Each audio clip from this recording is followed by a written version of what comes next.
సంవత్సరంలో తులారాశి వాళ్ళకి గురుగ్రహ సంచారాన్ని పరిశీలించినట్లయితే జనవరి 1వ తేదీ నుంచి జూన్ 1వ తేదీ వరకు తులారాశి వాళ్ళకి గురువు 9వ స్థానంలో సంచారం చేస్తున్నాడు.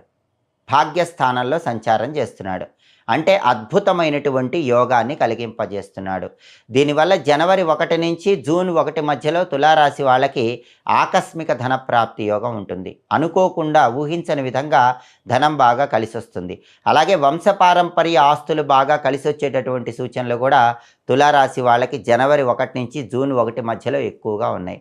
అలాగే వృత్తిపరంగా టాప్ పొజిషన్కి వెళ్ళటం, ప్రమోషన్లు రావటం, వ్యాపారంలో విపరీతమైన లాభాలు రావటం, వీటన్నిటినీ కూడా తులారాశి వాళ్ళు పొందగలుగుతారు.